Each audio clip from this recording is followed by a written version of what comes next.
Hi guys, how are you doing? Good.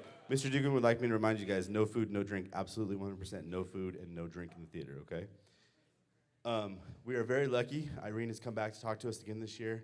She has an amazing story. We've learned about what happened in Europe, but hearing it firsthand is gonna be, I think, way more significant and important for you guys. So please join me in welcoming Irene Perbal.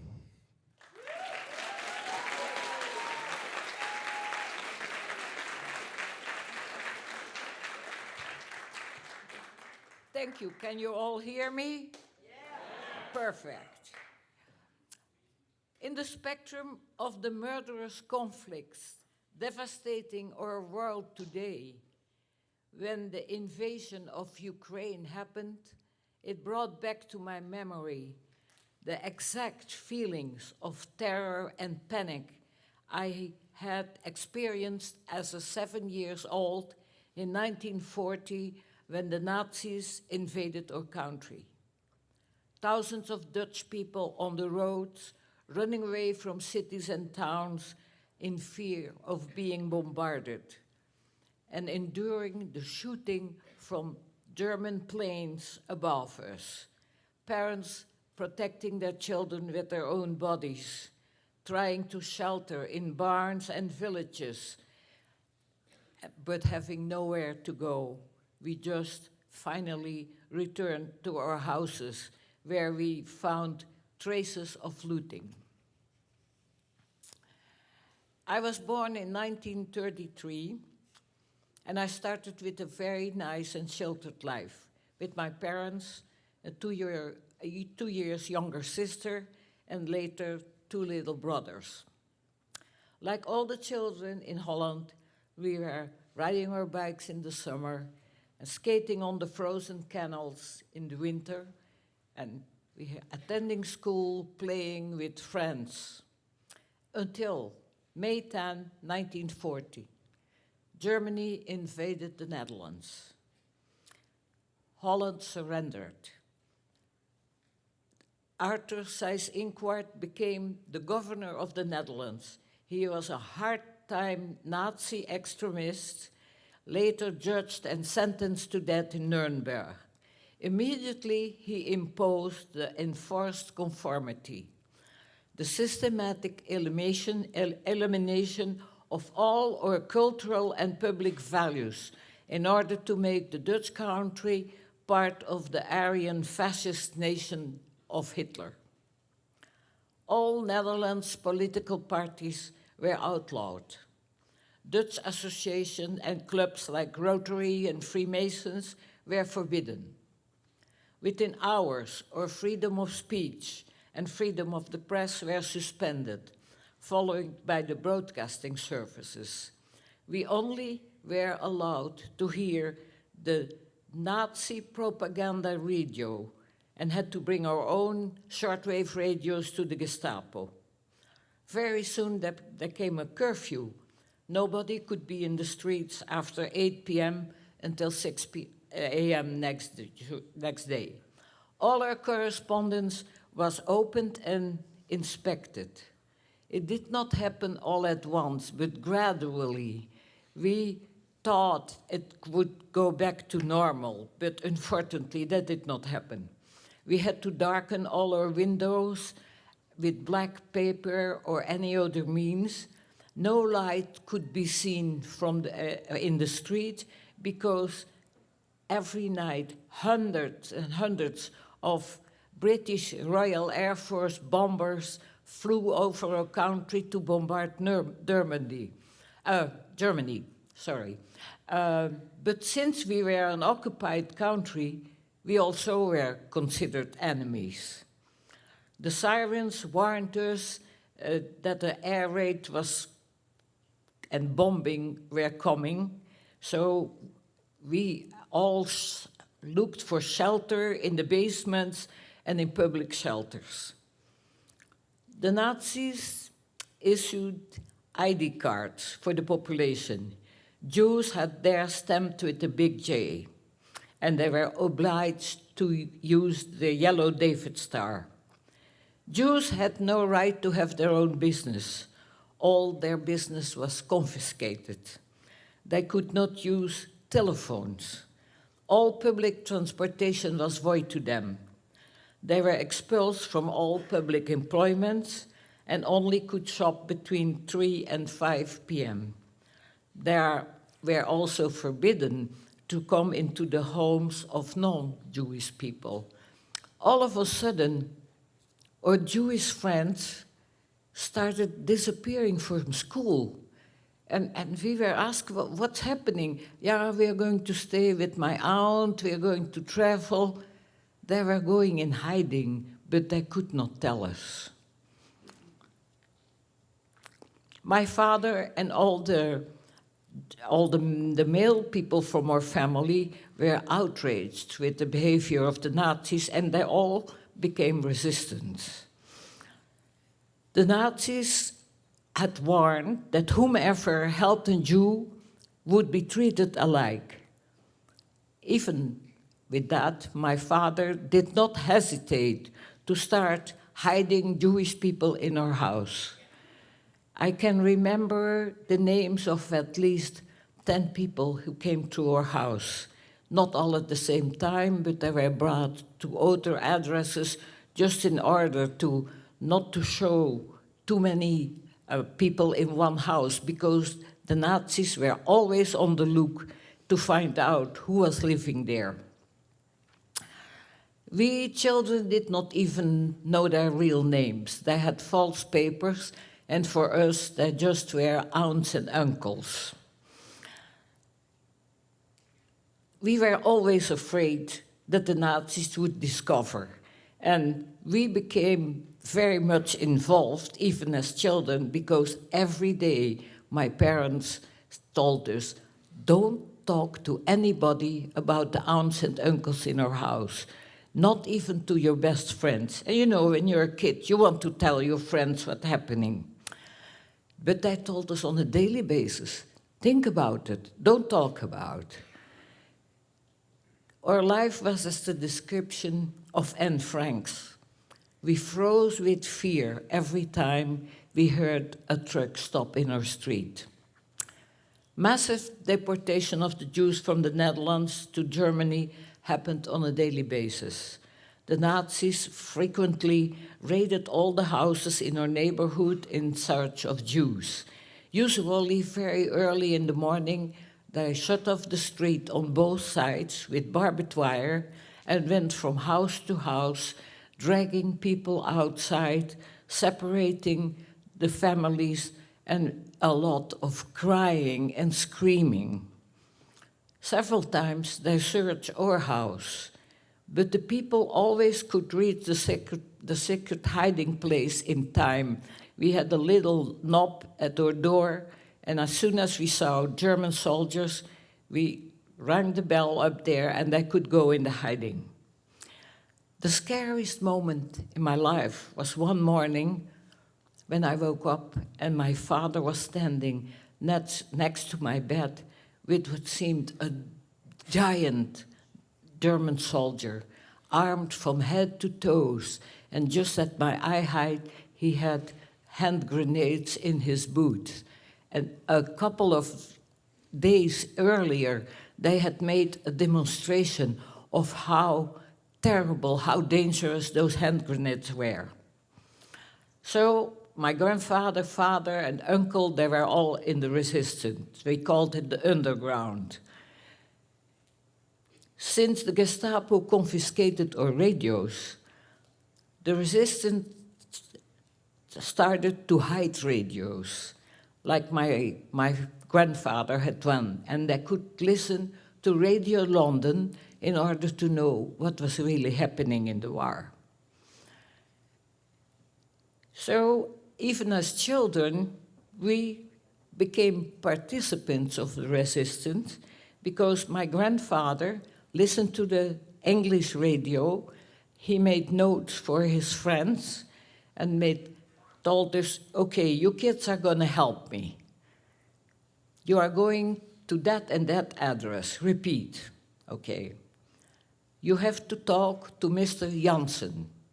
Mr. Jansen.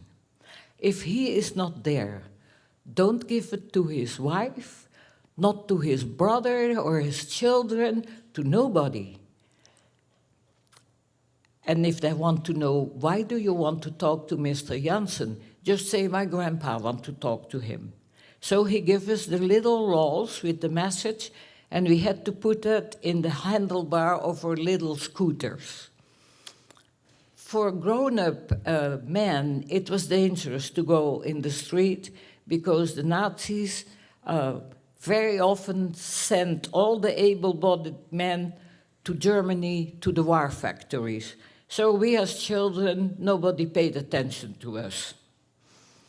That's what we did, and we obeyed exactly. And it happened more than once that my grandfather had messages for the friends.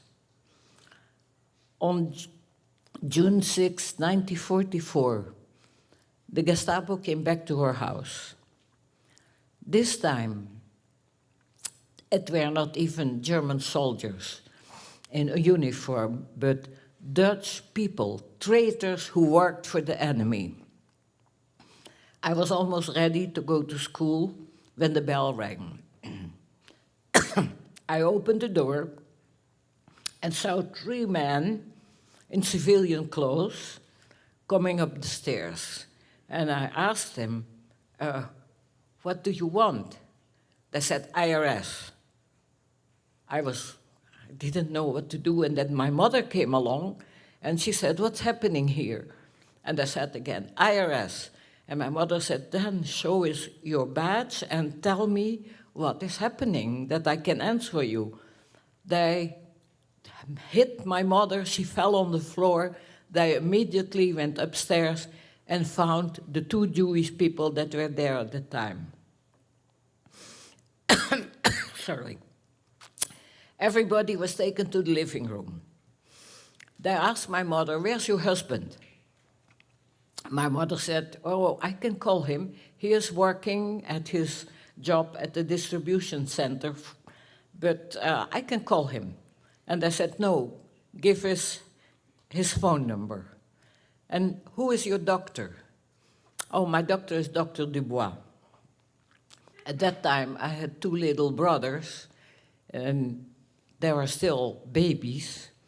And one of the guys called my father's office and said, Mr. Perbal has to come home immediately because the oldest of the 2 babies is dying. When I heard that, I thought, I'm going to pretend I go to school, and I will go to the streetcar stop and tell my dad not to come home. So I said, sir, I have to go to school, if not I will be late. They said, nobody leaves the house.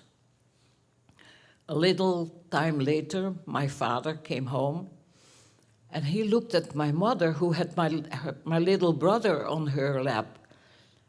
They hit him in his face and said, don't give signs to your wife. We will tell you why you're here. And they started insulting him at the most horrible way, accusing him of all kinds of crimes. By miracle. And then they took away the Jewish people and my father. By miracle, my mother and us children, we were not taken away only because we were not Jewish. Because Jewish family, everybody went. We didn't know what to do. My mother was completely lost. But next day, they came back with moving trucks, and they confiscated everything we had in our house. We were in an empty house all of a sudden. Not knowing what to do. Fortunately, the resistance helped us to find a little apartment, and we had to borrow a mattress and a table and chair from family and friends. With our food stamps, everybody needed food stamps. That was another way to control the population. We only could buy some potatoes, a matchbook size of butter, and a glass, half a cup of sugar and flour in a month. Eggs and meat were only available at the black market and at exorbitant prices. There was no soap, only bars of a kind of clay. Lots of people, the water, we only had it sometimes only an hour a day. Lots of people got skin diseases and lice because of the lack of hygiene, no water, gas only an hour a day, and electricity didn't exist anymore. Not only food and medicine, but everything else was scarce. No clothes, no fabric, no shoes or leather for new soles. I remember that some people of the family cut off the upper part of our shoes that were nailed to wooden soles so we could use them again for a little time. On September 5, 1944, D-Day, the invasion in Normandy happened, and we expected to be liberated at any moment because of the rapid advance of the Allied troops. We even called it the Crazy Tuesday because we thought that within a week we would be free. Unfortunately, that did not happen. France, Belgium, and the south of Holland were already liberated, and we in Amsterdam were still in the suffocating grip of the Nazis, who had retreated north and became meaner every day.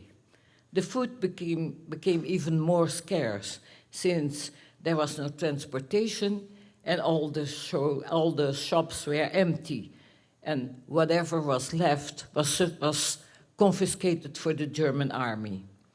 We did not imagine that the wars had still to come. The winter of 1944-45 was called the Hunger Winter. It was the coldest on record. We were starving, had no means to warm our houses, and even the food stamps were worthless since all the shops were empty. We only could get at the public kitchens 1 scoop of a watery mixture of cabbage stems and potato peels that today we would not even feed to pigs. The only quality was that it was warm, but before you could reach home, it was already cold. The whole civilian population was undernourished, and we saw more than once people dropping dead in the streets from malnutrition. During that hunger winter, 2,500 people died in Amsterdam only from starvation, lack of medicine, and the cold. And in the whole country, 30,000 deaths. We survived with what we called wonder stoves, little stoves made of milk of coffee cans in which we could boil a pot using paper, cardboard, twigs, or chopped up furniture or whatever we had at hand. After the boil, my mother put the pot in a box with hay, with a blanket on top, and the heat finished the cooking and kept the food more or less warm until dinner time.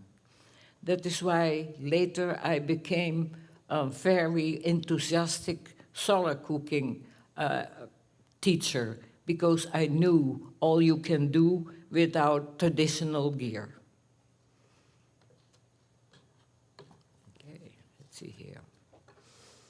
On May 5th, 1945, the Canadians entered in Amsterdam, followed by the Americans. We were free. You cannot imagine. It was, for us, like heaven opening. Everybody was in the street, dancing, singing, greeting those Americans in their beautiful uniforms. We were so enthusiastic.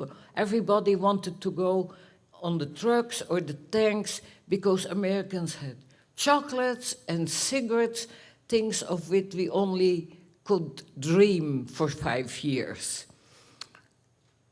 And we all wanted to go to the royal palace that was the icon of our own nationality. But very soon, the resistance warned us, don't go to the royal palace. There are still Nazi soldiers entrenched there, and they shoot everybody who comes close. The Dutch brought out all the uniforms, military, police, boy and girl school, which had been forbidden for 5 years. There were Dutch flags everywhere, and we all wanted to wear orange, which is the color of our royal house. My mother had a very nice silk orange dress that we happily tore apart in order to make scarf for all of us. Food was still absent, but a few days later, the British Royal Air Force and His Royal Highness Prince Bernhard of the Netherlands started the Operation Manna, food coming from heaven.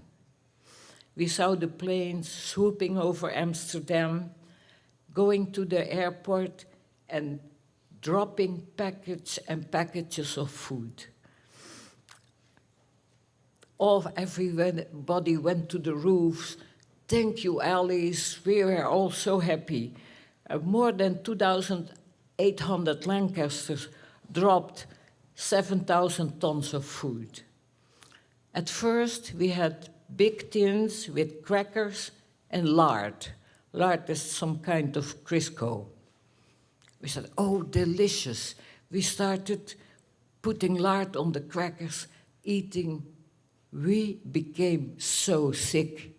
Our organism could not handle such a rich food after 5 years of hunger.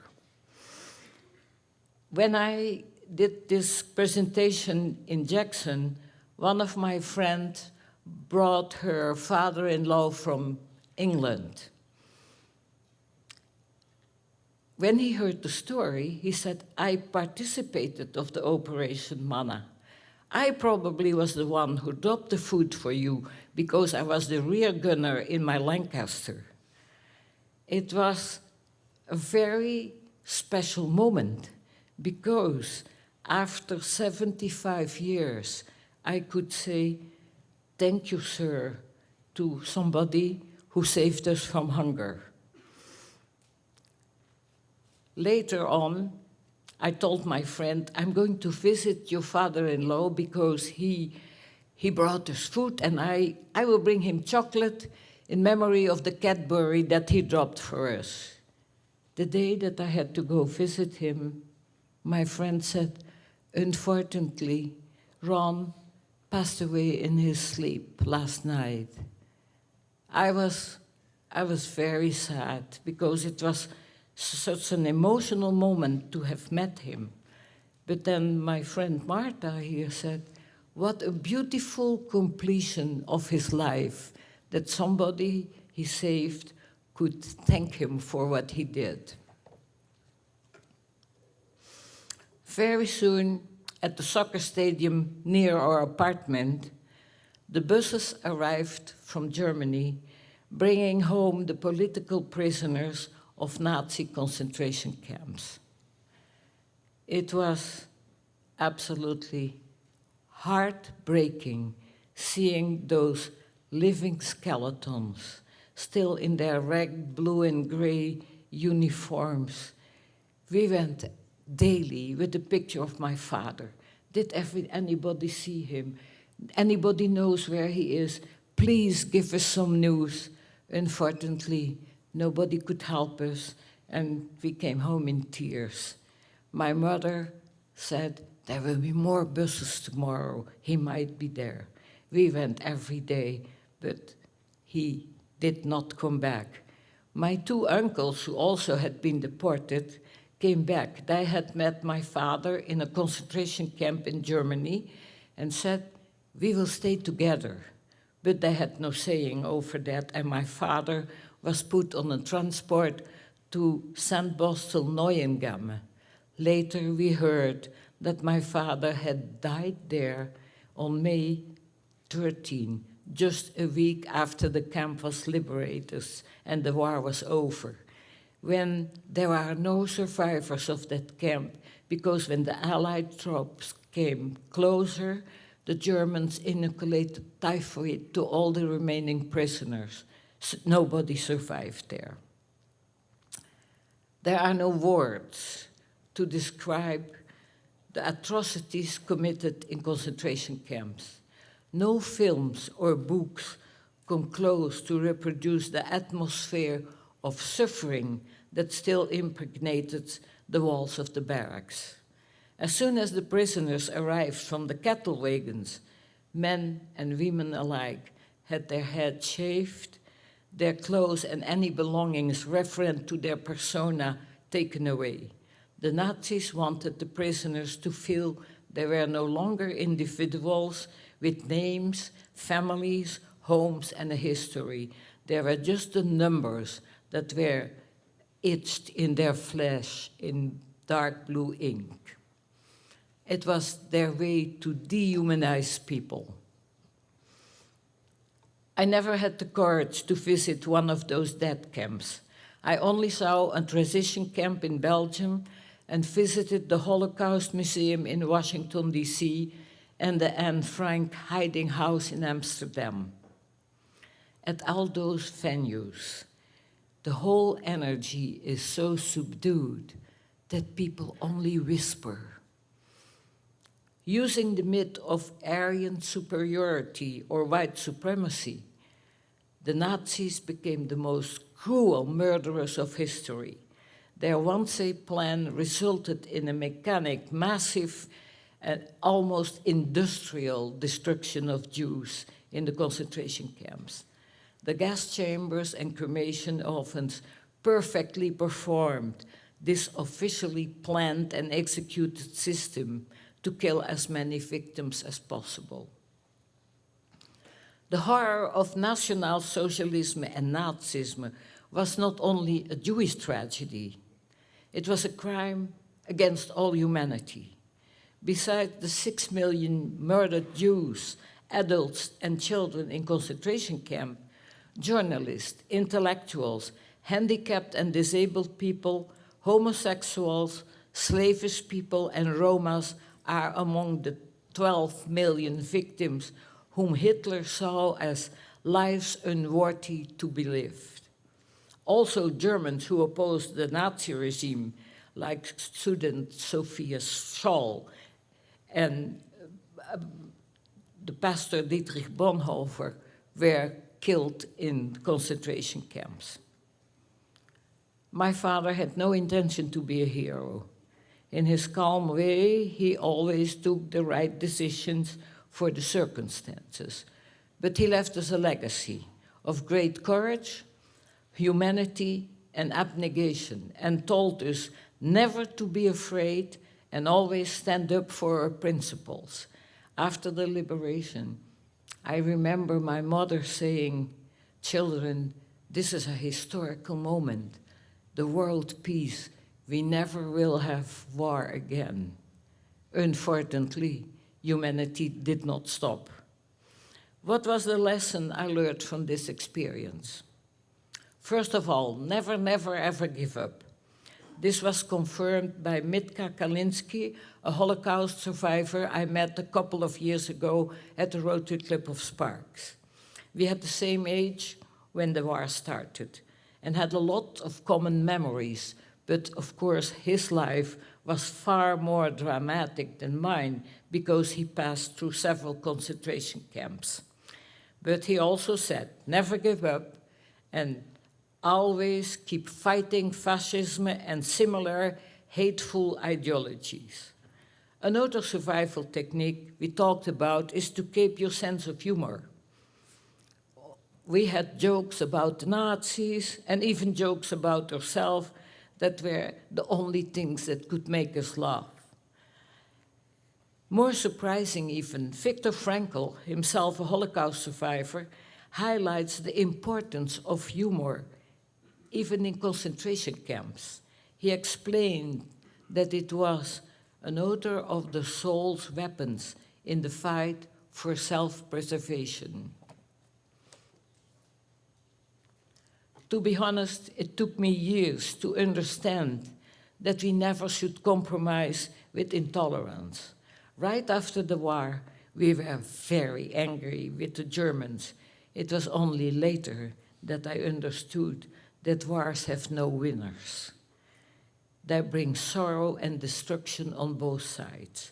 The German civilians, mostly women and children, died from bombarders, from hunger, and suffered as much as we did. I realized that I never should direct any resentfulness or bitterness to, no matter how justified in my eyes, to any group. But until today, I have won zero tolerance, and that is for Nazis, Nazi salute, and swastikas in the streets of America and any other country. I cannot understand that any American would accept to have the word Nazi associated with their names. Just keep in mind that 460,000 Americans, 380,000 British, and 420,000 Canadians, brave soldiers, liberated us from the evil of fascism. And many of them were left at the endless fields of white crosses as far as the eye can see. We must honor their sacrifice and not let those hateful Nazi symbols seen in America. Hatred must be exposed and denounced. It is poison, it divides, it perverts, it destroys and leads to new wars, and it also corrodes the container that carries it. There are no victories that ever compensate for so many young lives lost. As a child, my life was totally disrupted, and at a very young age, I became a rebel with a cause. But by now, my message is, let's make sure to be ambassadors of peace. With the only way are forgiveness and reconciliation. We have to promote peace whenever and wherever we can. I became a Rotarian whose aims it is to make the world a better place, and we practice peace through service. I'm a proud member of the Rotary Intercountries Committee, which started after World War II between France and Germany, two people who hated each other, until the Rotarians stepped up and said, let's meet, sit around a table, eat together, and become friends. And now, finally, they do humanitarian projects together.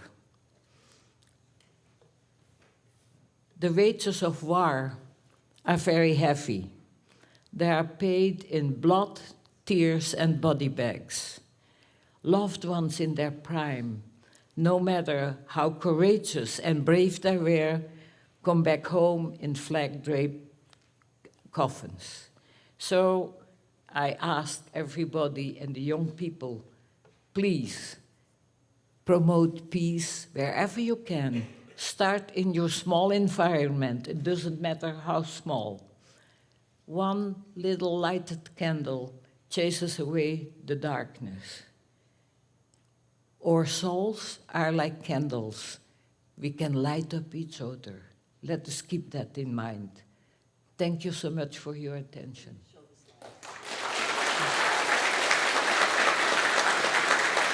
Okay. Yes. Now I'm going to show you the slideshow, and you will recognize what I have been talking about. Okay.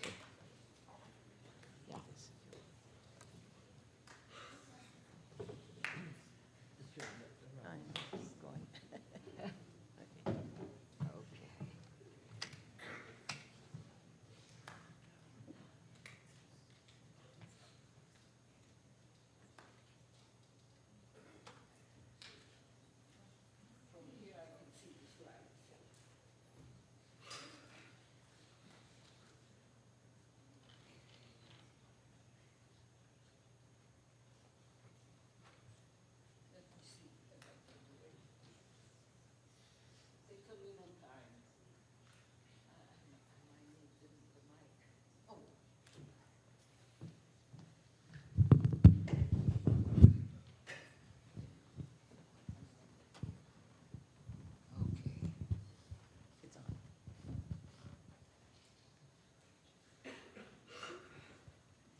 waiting for the clicker to work to advance my slides. Maybe you can help me.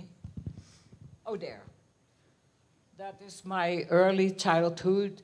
As I said, I was born in 1933. Don't start calculating my age, that's irrelevant.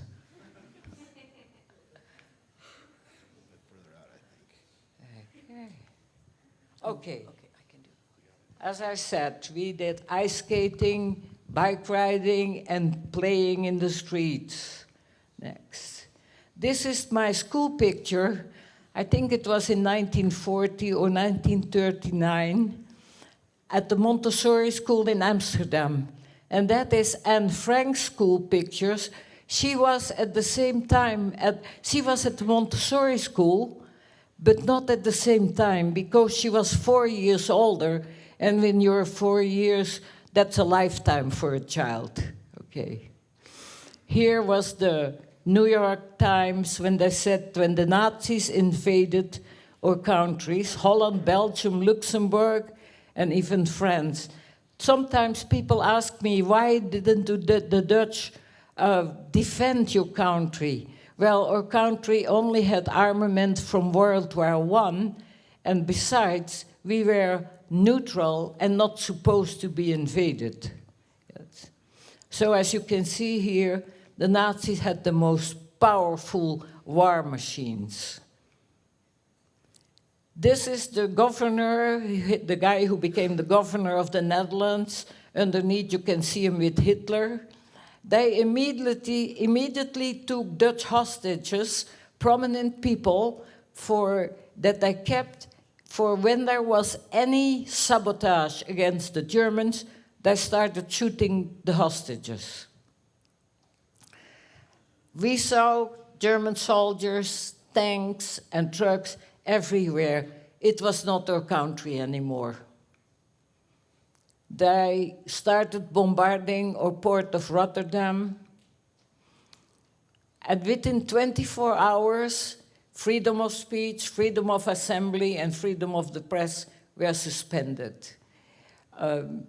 We had to bring, Joseph Goebbels was the Nazi propaganda minister, and he made us bring our radios to the Gestapo. Next. Here you can see people bringing their radios to the Gestapo headquarters, the Dutch people hiding radios wherever they could, and listening to the hidden radios. Here they told us that it was forbidden to have any light coming from our windows because we would be bombarded. And here all the men had to present themselves at the Gestapo because they were sent to German labor camps. They had to work in the armament factories. They also confiscated all our bicycles. And we wondered, where did our bicycles go? Well, very soon we saw the Nazi soldiers on our bicycles. This is the little scooter I had, and where I had put the messages from my grandpa in the handlebar to bring him to his friends. Next. Here was the Nazi propaganda machine. They all said that all the teachers and artists had to come to the Gestapo, and in order to show that they had no Jewish antecedents. If they had Jewish antecedents, they were forbidden to teach or to practice art. This was a school in our own street. Most of that became the Gestapo headquarters, but most of the schools became a lodgment for the German soldiers. So our teachers started organizing school even outside when the weather permitted. With our stamps or coupons, we only could buy very small amounts of food. And underneath, you see ladies peeling tulip bulbs. We tried to eat them. Tulips are only beautiful when they bloom, but the taste is horrible. Yeah. And this was the Star of David that the Jewish people were obliged to use on their clothes. Here you see the families, and even little children had to wear the Star of David. And then the Germans starting running around everywhere, rounding up the Jewish people. Yes. Everywhere we saw boards like that, forbidden for Jews, everything forbidden for Jews, everything. The Jewish people started hiding. One of my friends, a Dutch painter, made this painting. You see a person hiding under the floor while the Nazis are looking for them. Underneath, that was in the Amsterdam Zoo, where they had put people on top of the snakes. So we saw from our windows, we saw that people were being taken out of the houses, separated, and they even gave them a list of what they could take, only what they could carry. That was our house. Our door was at street level, and you had to go on one flight of stairs, and the hiding place was on the very top in the attic. And that was the scary moment when I saw that armed soldier. He seemed to be giant to me, and he had those hand grenades in his boots, as you can see on the drawing. Yeah, and our house was emptied by the pulse trucks. And all the houses without their inhabitants looked very, very sad. That was the school in our street that became the Gestapo headquarters. So here you see all the Jewish people taking away, putting in cattle wagons to the concentration camps. Children, elders, everybody. That on the circle is the concentration camp where my father died. Here you see a life in a concentration camp. You see their gray and blue uniforms. And the Germans, my uncles told us that they put the prisoners naked in the bitter cold, telling that, no, we have to count you, we have to see if everybody is complete. It was not true. They only wanted to break their spirits.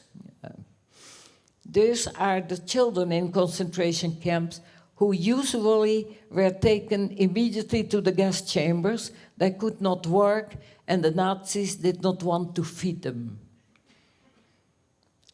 At that time, the little German boys were brought up. They said, you will be our future SS, glorious SS soldiers. And at the same time, little Jewish boys were starving in the concentration camps. One of those children was Anne Frank. She died in a concentration camp from starvation and illness. That was, as I said, it was not only a Jewish tragedy, but humanity. And that was the final solution for the Nazis. Gas chambers, and then the ovens. And they said, no, we will make the prisoners build ovens, and once the work is done, we will kill them too. Well, then that work was never done, because when the Americans came to the concentration camp, they found piles and piles of dead people. They could not believe their eyes.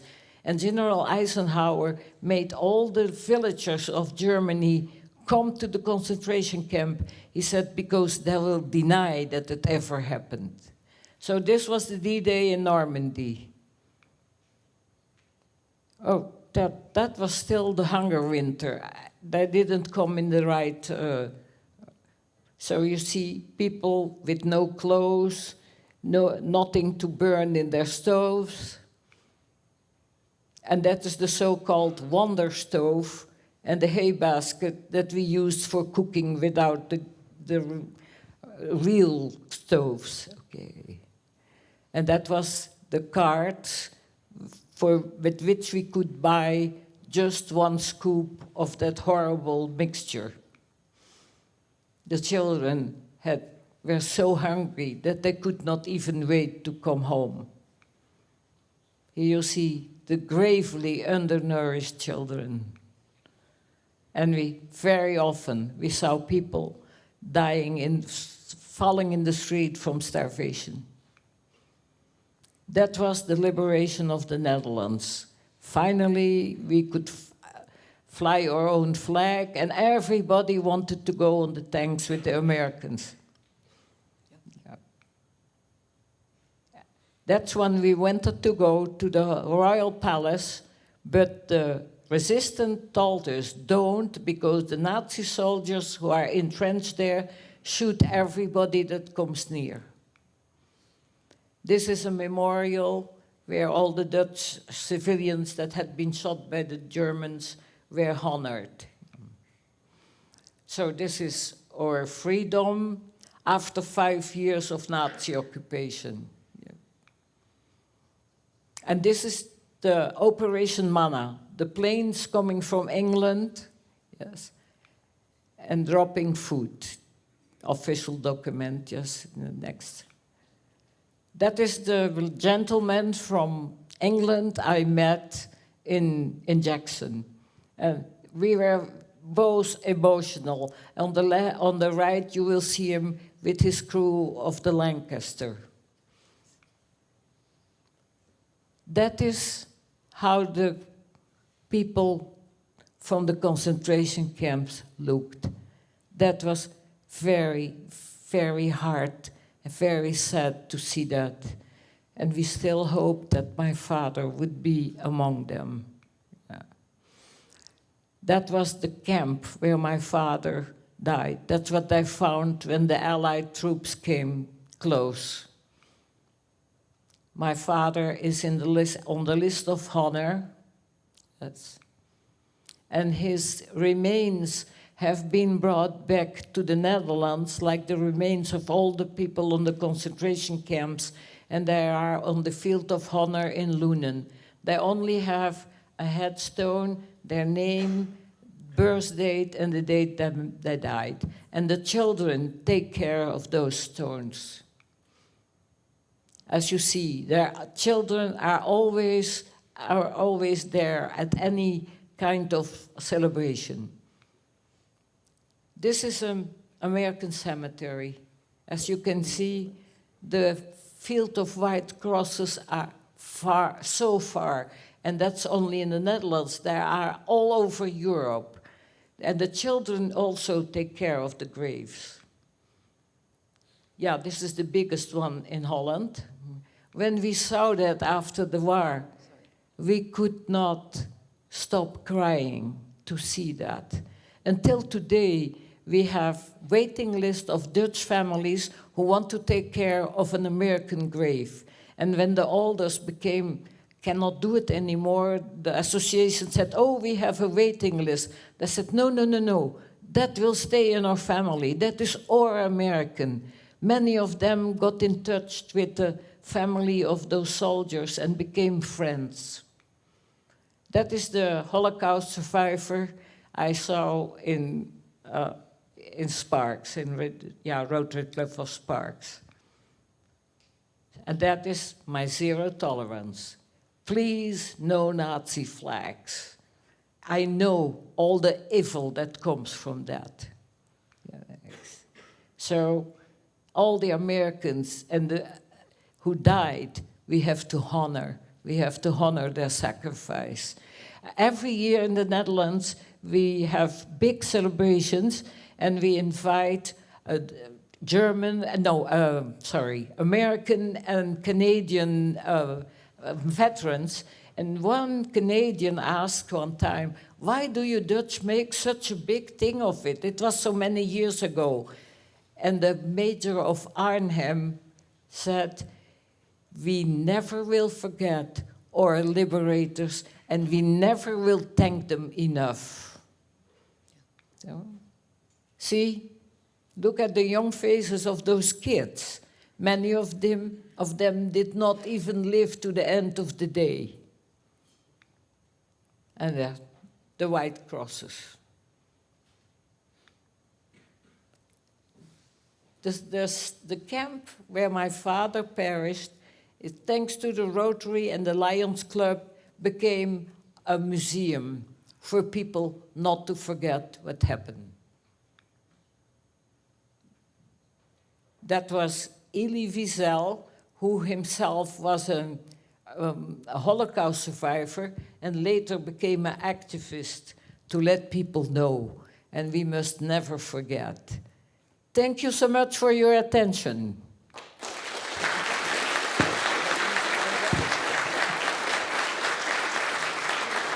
Questions? You want to take questions? No. Okay. I will give you the... Yeah, thank you. If you want to talk to Irene, you can stand down here. If you guys have questions for Irene and you want to come down here, she'll answer questions for you. If you don't, you guys can return to your pawn classes. Thank you very much for coming.